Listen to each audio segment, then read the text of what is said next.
जी, अस्सलाम वालेकुम। उम्मीद है कि आप तमाम दोस्त खैरियत से होंगे और आज का दिन भी ट्रेडिंग के हवाले से अच्छा गुज़रा होगा। एक अच्छा दिन मार्केट में उन तमाम शेयर्स में वॉल्यूम आता हुआ नज़र आया जो कि मार्केट को मूव करने वाले शेयर्स हैं। उसमें फर्टिलाइज़र भी था, उसमें सीमेंट में भी कुछ थोड़ी-सी मूवमेंट देखने को मिली, बैंक्स में भी मिली और ओवरऑल मार्केट की सिचुएशन आज अच्छी रही। गुज़िश्ता 2-3 दिन से जब से आईएमएफ की न्यूज़ आई थी बहुत सारा जो है वो लोग इस हवाले से सोच रहे थे, देखें जी इतनी बड़ी खबर आ गई, मार्केट मूव नहीं हो रही। तो कुछ मसाइल होते हैं वो साथ-साथ जब तक हल नहीं होते, ख़ास तौर पर जिस तरह से कि हमारी इकॉनमी है, तो यकीनन मार्केट में उतार-चढ़ाव देखने को मिलता है। और एक अहम बात ये है कि मार्केट में 2-3 किस्म के लोग होते हैं। एक वो होते हैं जो कि इन्वेस्टमेंट पॉइंट ऑफ व्यू से आते हैं, एक वो हैं जो कि ट्रेडिंग पॉइंट ऑफ व्यू से आते हैं। तीसरी किस्म के वो लोग होते हैं कि जिनको ये नहीं पता होता कि वो ट्रेडर हैं या कि वो इन्वेस्टर हैं। तो तीसरी किस्म के लोग जो हैं, ये आपको हमेशा परेशान नज़र आएँगे, चाहे मार्केट में से एक 1000 पॉइंट्स निकल जाएँ या 1000 पॉइंट्स ऐड हो जाएँ। क्योंकि दोनों सूरतों में जो ट्रेडर है वो अपनी स्ट्रैटेजी के मुताबिक चल रहा होता है, जो इन्वेस्टर है वो अपनी स्ट्रैटेजी के मुताबिक चल रहा होता है। तो चूँकि ये जो तीसरी जो किस्म है लोगों की जो कि पाकिस्तान स्टॉक एक्सचेंज में काम करते हैं, ट्रेडिंग पॉइंट ऑफ व्यू से कह लीजिए, इन्वेस्टमेंट पॉइंट ऑफ व्यू से कह लीजिए, लेकिन उनकी चूँकि रुख उनका मुतय्यन नहीं होता, तो वो परेशान ही रहते हैं। आज भी यकीनन बहुत सारे लोग ये आपको ज़रूर कहते हुए पाए जाएँगे कि देखें जी मार्केट 1000 पॉइंट चल गई, मेरा शेयर नहीं चला। तो अगर आप समझते हैं कि इस किस्म का कोई फीडबैक या आपके साथ भी ऐसा ही हुआ है, तो यकीनन आपको ये सोचना होगा कि आप ट्रेडर हैं या कि इन्वेस्टर हैं। क्योंकि दोनों सूरतों में ये सवाल नहीं बनता। आगे चलते हैं। कुछ अच्छी खबरें हैं जिन्होंने यकीनन मार्केट को पुश किया आज। 970 पॉइंट्स के इज़ाफ़े के साथ अगर हम सर्किट ब्रेकर की बात करें, तो माशाल्लाह से आज 14 कंपनियाँ जो हैं वो अपर कैप हैं, जिसमें टीआरजी ठग करके लगा आज। अब यकीनन टीआरजी हो जाएगा एक मर्तबा फिर और लोग जो हैं इसमें ट्रेड करने की कोशिश करेंगे, बहुत अच्छी बात है।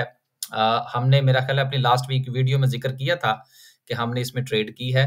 जिस वक़्त शेयर में ट्रेड बनती हो, ट्रेड करनी चाहिए, अगर आप ट्रेडर हैं और अगर इन्वेस्टमेंट की गुंजाइश हो, तो फिर आपको इन्वेस्टमेंट करनी चाहिए क्योंकि आप इन्वेस्टर हैं। लेकिन अगर दोनों में से आप कोई नहीं है, तो यकीनन आपसे जो है वो बहुत सारी जो गाड़ियाँ हैं, वो मिस हो जाएँगी।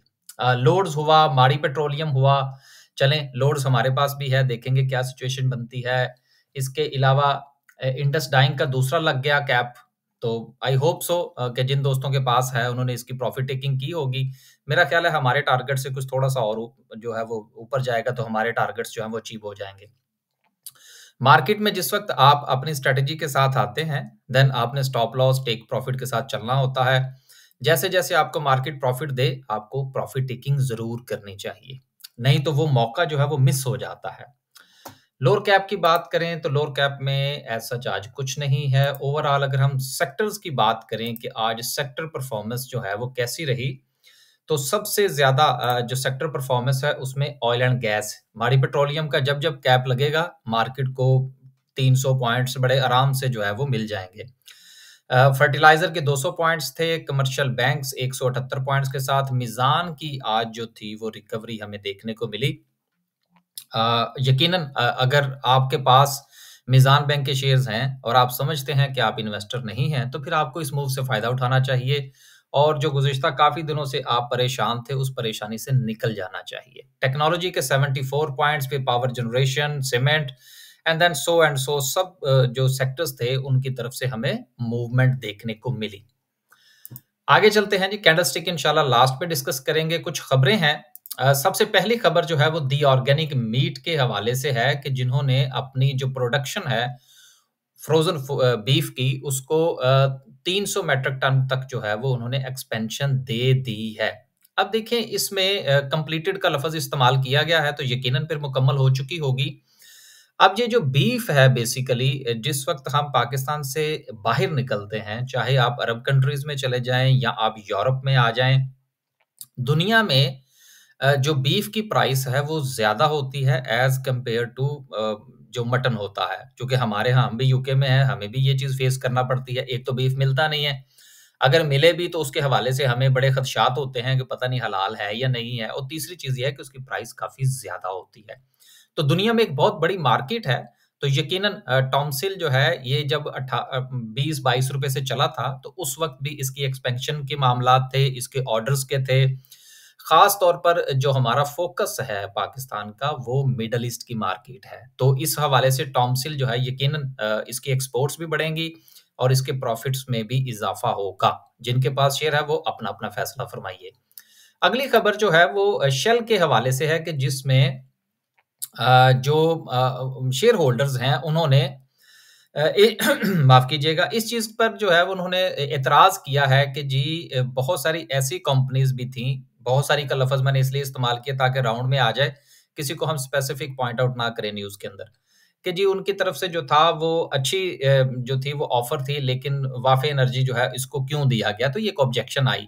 आपको याद होगा कि जिस वक़्त पार्क सुज़ुकी ने डीलिस्ट होना था, तो उस वक़्त भी इस किस्म के ऐतराज़ात उठाए गए थे। तो ये जो शेयर होल्डर्स होते हैं, ख़ास तौर पर जिनके पास क्वांटिटी अच्छी होती है, मेजर जो है वो स्टेक होल्डर होते हैं, उनकी तरफ से ये थोड़ा-सा वावेला मचाया जाता है। मकसद क्या होता है? मकसद होता है थोड़ा-सा प्राइस को बढ़ाया जाए।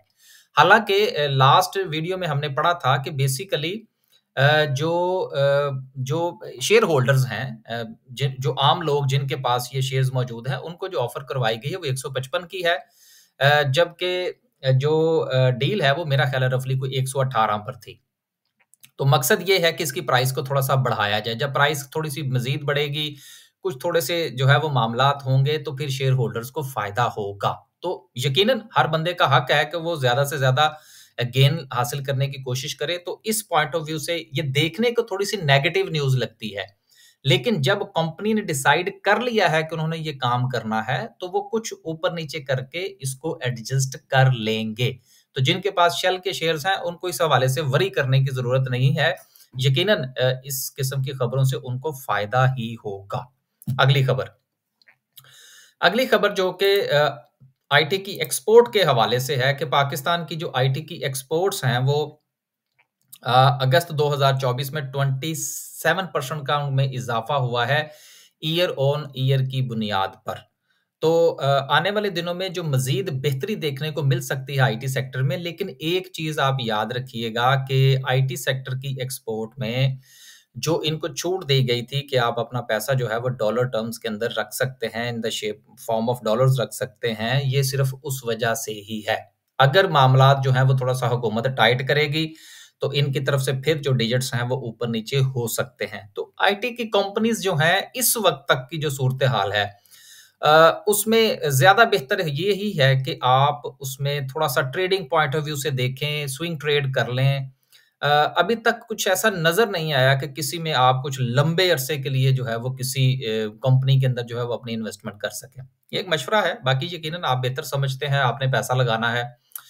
अ, अगली खबर जो कि यकीनन इंडस्ट्री के लिए बहुत अच्छी खबर है कि गवर्नमेंट्स कट्स आरएलएनजी प्राइसेस फॉर सितंबर। अब आरएलएनजी की जब प्राइसेस नीचे होंगी तो इससे ना सिर्फ के टेक खास तौर पर जो टेक्सटाइल सेक्टर है, जिनको आरएलएनजी मिलती है उनको इससे फ़ायदा पहुँच सकता है, और इसके साथ-साथ हमारे जो पावर जनरेशन के यूनिट्स हैं जो आरएलएनजी पर चलते हैं, उनसे जो बनने वाली बिजली है, उसकी कीमतों में कमी वाक़या होगी। तो आने वाले दिनों में थोड़ा-सा रिलीफ़ मिलता हुआ नज़र आ रहा है कॉस्ट ऑफ बिज़नेस के हवाले से। ऑयल प्राइसेज़ नीचे, बिजली की प्राइसेज़ भी थोड़ी-सी बेहतर होने के चांसेज़ हैं, फिर उसके साथ आरएलएनजी की प्राइसेज़ थोड़ा-सा नीचे आएँगी। ओवरऑल इन्फ्लेशन जो है वो वैसे ही जो है वो पाकिस्तान में कोशिश की जा रही है कि उसको मज़ीद नीचे नीचे लाया जाए, तो पॉज़िटिविटी की तरफ जो है वो मामलात जाते हुए नज़र आ रहे हैं। लेकिन आज की जो सबसे बड़ी खबर है वो एशियन डेवलपमेंट बैंक की तरफ से है कि उसने पाकिस्तान को एश्योर कर दिया है कि 8 अरब डॉलर जो है वो आपको दिए जाएँगे, जिसमें 2 अरब डॉलर एनुअली होंगे, और ये बहुत ही जो है वो कम शरह सूद पर दिए जा रहे हैं, और मकसद ये है कि पाकिस्तान की चूँकि जो क्रेडिट रेटिंग है, वो इतनी अच्छी नहीं है, जिसकी वजह से इसको कमर्शियल लोन्स जो हैं, वो बहुत महँगे मिलेंगे, एक बात। और दूसरी बात ये है कि हमारे बहुत सारे मसाइल ऐसे हैं कि जिसकी बिना पर जो कमर्शियल लोन है, वो हम अगर ज़्यादा शरह सूद भी देना चाहें तो फिर भी हमारे लिए मसाइल हैं। लोग अभी एतबार नहीं कर रहे क्योंकि क्रेडिट रेटिंग का प्रॉब्लम होता है इंटरनेशनली, और जब तक क्रेडिट रेटिंग बेहतर नहीं होती आपको लोन्स नहीं मिलते। और ये जो हम लोग आईएमएफ की बात करते हैं ना कि जी आईएमएफ हो जाए, आईएमएफ हो जाए, वहाँ से जो हमें पैसा मिलना है यकीनन वो भी अहमियत रखता है, लेकिन उसका सबसे बड़ा इम्पैक्ट ये होगा कि पाकिस्तान की क्रेडिट रेटिंग बेहतर हो जाएगी। तो एक तो एशियन डेवलपमेंट बैंक जो है ये हमें $2 अरब एनुअली देगा अगले 4 साल के लिए, $8 अरब यहाँ से आ जाएँगे रफली, इतने ही जो हैं वो हमें आईएमएफ से मिल जाएँगे, वो जो कि 3 साल का जो है वो अरसे के लिए होंगे। तो कुल मिला के कोई $15 अरब के करीब जो है वो अगले 3 साल तक के मामलात बेहतर हो जाएँगे। फिर जैसे ही आईएमएफ का मामला मज़ीद जो है वो आगे बढ़ेगा, क्रेडिट रेटिंग हमारी मज़ीद बेहतर होगी, तो दीगर दीगर जो इदारे हैं, जो लेंडर्स हैं, वहाँ से भी हमारे मामलात बेहतर हो जाएँगे। हम अपने जो लोन्स हैं, उनको रीस्केड्यूल करवाने में भी मदद मिलेगी। तो कुल मिला के आप ये समझ सकते हैं कि पाकिस्तान की इस वक़्त की जो सिचुएशन है, वो आहिस्ता-आहिस्ता बेहतर हो रही है। अब वज़ीर-ए-आज़म साहब जो है, वो जा रहे हैं न्यूयॉर्क। अब ये न्यूयॉर्क पहुँचेंगे, देन हमारा जो मामला थोड़ा-सा आईएमएफ का है, वो भी थोड़ा बेहतर हो जाएगा, और एडीबी की इस खबर के बाद जो हमारे दोस्त ममालिक हैं, वो भी आगे बढ़ेंगे। तो गुड गुड जो खबरें जो हैं वो आहिस्ता-आहिस्ता आ रही हैं पाकिस्तान के लिए। अब चलते हैं वापस और डिस्कस करते हैं आज की कैंडल को। देखिए कैंडल के हवाले से गुज़िश्ता काफ़ी दिनों से जो है वो हम इस चीज़ को डिस्कस करते चले आ रहे हैं कि देखिए गो के मार्केट जो है वो आपको माइनस भी नज़र आती रही, 1 दिन माइनस, 1 दिन पॉज़िटिव, फिर 2 दिन माइनस, 1 दिन फिर पॉज़िटिव। तो ओवरऑल अगर हम देखें जो कि लास्ट भी हमने डिस्कस किया था, तो वो ये था कि आपको मार्केट नीचे आती हुई नज़र नहीं आ रही। मार्केट अपने ट्रेंड को फ़ॉलो कर रही है, और आज की जो कैंडल है बहुत अच्छी कैंडल है, और यकीनन एक आध कैप जो है वो और जो है वो उसकी मुमकिना तौर पर माड़ी पेट्रोलियम में होगा, 300 पॉइंट्स वहाँ से मिलेंगे, थोड़ा-सा फर्टिलाइज़र उसको साथ में बूस्ट करेगा। तो उम्मीद हमें ये करनी चाहिए कि मार्केट को थोड़ा-सा कुशन मिलेगा, और इंडेक्स जो है वो हमारा जो नेक्स्ट रेजिस्टेंस है जो कि 80,000 500 की तो रफली आज जो है वो बन चुकी, तो 81,000 की हमारी जो नेक्स्ट रेजिस्टेंस है, वहाँ तक मार्केट के जाने के चांसेस कवी और रोशन नज़र आ रहे हैं, और मार्केट का जो टॉप है, जिसके हवाले से हमने बात की थी, इंशाल्लाह वो लगने जा रहा है। अब यहाँ पर एक चीज़ आप ज़रूर ज़हन में रखिएगा कि आपने अपने शेयर के मुताबिक फ़ैसला करना है। मसलन हमारे पास जो शेयर हैं, हमने उनके हवाले से देखना है कि मार्केट उनको कितना सपोर्ट करती है। और जैसे ही आईएमएफ की खबर मटेरियलाइज़ होती है और वहाँ से अगर हमें जो है वो पैकेज मिल जाता है, तो उसके बाद मार्केट का अगला लेवल क्या होगा? अगले लेवल को हम डिसाइड करेंगे जिस वक़्त मार्केट अपना प्रीवियस हाई ब्रेक करेगी। क्योंकि प्रीवियस हाई का एक अच्छे वॉल्यूम के साथ ब्रेक होना बहुत ज़रूरी है। जब तक कोई भी शेयर हो या इंडेक्स हो, अपने प्रीवियस लेवल को अच्छे वॉल्यूम के साथ ब्रेक नहीं करता, अगले लेवल के हवाले से कैलकुलेशन जो है वो यकीनन कमज़ोर होती हैं। उम्मीद रखनी चाहिए पाकिस्तान में पॉलिटिकली मामलात जो हैं वो मार्केट को मुतासिर करते हैं, ज़मीनी लॉ एंड ऑर्डर के मामलात होते हैं वो मार्केट को मुतासिर करते हैं, और सारी दुनिया में ये सिलसिला इसी तरह से चलता है। हमें अक्सर आप दोस्तों की तरफ से ये फीडबैक मिलता है जी कि पाकिस्तान की मार्केट जी दुनिया की सबसे बुरी मार्केट है।